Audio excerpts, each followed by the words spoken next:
বিসমিল্লাহিররহমানিররহিম। আমি আব্দুল ভাই স্যার আমাদের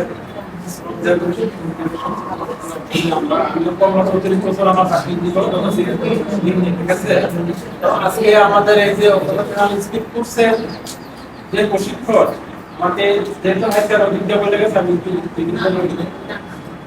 জীবনে আমরা এখানে যারা একটু বয়স্ক আছে তারা কিন্তু অনেক প্রশিক্ষণ পাইছি না।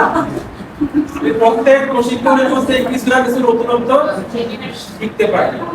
প্রশিক্ষণ এমন একটা জিনিস আমি দেখলাম যে প্রশিক্ষণ হলো মানুষকে একটা শিক্ষককে ধার দিয়ে দেওয়া,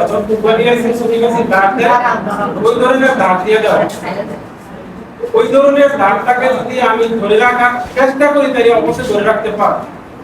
তো আমি এই ধারের ধরে রাখার আগে আমার একটা চুক্তির কথা বলি। চুক্তির কথা হলো আমি যখন প্রাইমারি স্কুলে বাইরে গেছি তখন আমার এই টিচারের প্রশ্ন ছিল যে পরিসি মোবাইলের হাতে খানা খেতে হবে সাথে এটা দেখা যাবে।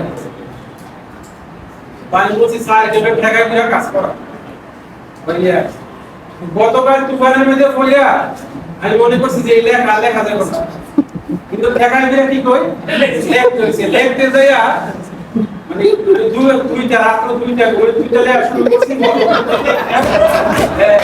তারপরে নামাজ পড়ছি, নামাজ পড়ে আবার লেখছি, আবার ধরে কম্পিউটারও লেখছি। মানে এই ধরনের একটা সিচুয়েশন যে আমাদেরকে এই শুভ সারারা ফেলাইবো এটা আমি মনে করো।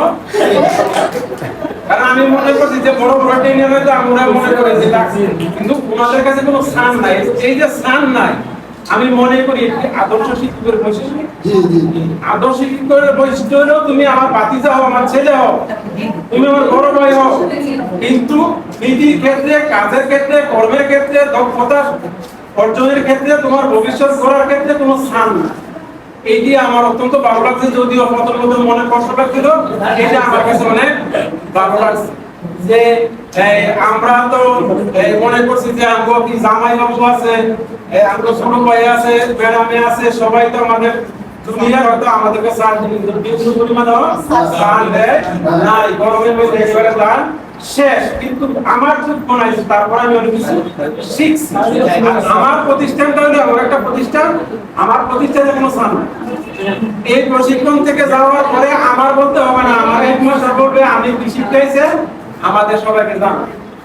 এখন আমি এটা জানাইতে গেলে আর আমি যদি এখানে প্রশিক্ষণে ফাঁকি দিতে যেতাম তাহলে আমার অবস্থা কি হতো আমি জানাইতে পারতাম না। না পারলে মত লইলে যে আপনি এত বড় শিক্ষকতা করার পরেও, যদিও আমি হেডমাস্টার বা আমার জুনিয়র, যে আপনি এত বড় শিক্ষকতা করার পরেও আপনি অনেক কিছু গ্যাপ করেছেন, আপনি হয়তো নিজেকে উঠিয়ে নেওয়ার চেষ্টা করছেন। তো আমার মধ্যে আমরা এই কাজ কি করবো না, যতদিন জীবিত থাকবো ততদিন আমার একটা কথা আছে না,